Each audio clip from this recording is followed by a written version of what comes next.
नमस्कार ओडिशा समस्त को शुभ सकाळ। आज हूँ 25 तारीख डिसेम्बर मास गुरुवार। आज पाणीपाग अपडेट आसी जाइए। तेबे राज्य में शीतर लहरी जारी रही।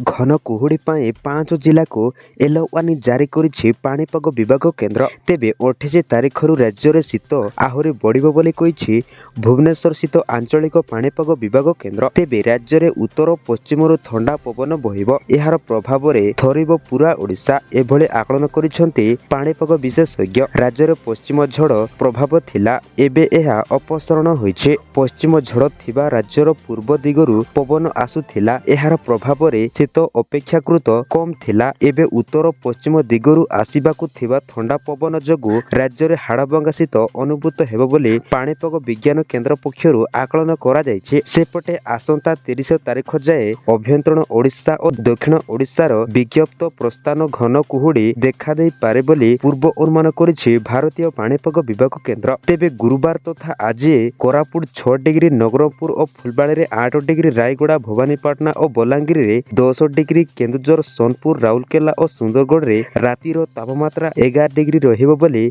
आकलन करिछि भुवनेश्वर स्थित आंचलिक पाणीपाग विभाग केन्द्र। तेबे कालेठू बढ़िबो शीत। राज्य रे बड़ दिन ठारू आहुरी बढ़िबो शीत। विभिन्न स्थान रे घन कुहुड़ी लागि रहिबो। भुवनेश्वर स्थित आंचलिक पाणीपाग विभागर पूर्व अनुमान अनुଯାयी उपकूलर उपांत थरुछि पूरा ओडिशा। गत किछि दिन हेला क्रमागत भाबरे शीतर लहरी जारी रहिछि। सबुठु ठंडा सहर कोरापुट रे प्रबलरु अति प्रबल ठंडा अनुभूत हेउछि। कोरापुट रे सर्वनिम्न तापमात्रा 5.5 डिग्री रेकर्ड होइथबा बेले अन्यपटे शीत सागकु कलबल करुछि घन कुहुड़ी। सकाळ 8टा पर्यंत रास्ताघाट दृश्यमान हेउनि। उत्तर पश्चिम पवन ठंडा प्रवाह वृद्धि जोगु शीतर लहरी आहुरी हेबार संभावना रहिछि बोली आकलन करिछि भुवनेश्वर स्थित आंचलिक पाणीपाग विभाग केन्द्र। तेबे ओडिशार विभिन्न स्थान रे घन कुहुड़ी सह प्रबलरु अति प्रबल ठंडा अनुभूत हेउछि। ओडिशार सर्वनिम्न तापमात्रा आर्द्रतायुक्त वायु संचालन वृद्धि पाइबा जोगु आगामी दिन में कुहुड़ी अधिक अनुभूत हेबो बोली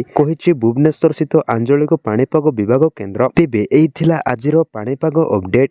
प्रतिदिन पाणीपागर अपडेट देखिबा पई एबे ही ओडिशा खबर को सब्सक्राइब करी रखंतु एवं आपण को जिल्ला देखुछंती आमको कमेंट माध्यम रे निश्चय जणांतु, जा फल रे आपणक जिल्लार सठिक पाणीपाग अपडेट आपणको आमे देई पारिबो। तेबे वीडियो को भलो लागिले लाइक करबा सहित निजर सांगसाथी समस्त को ए वीडियोटी को शेयर करंतु।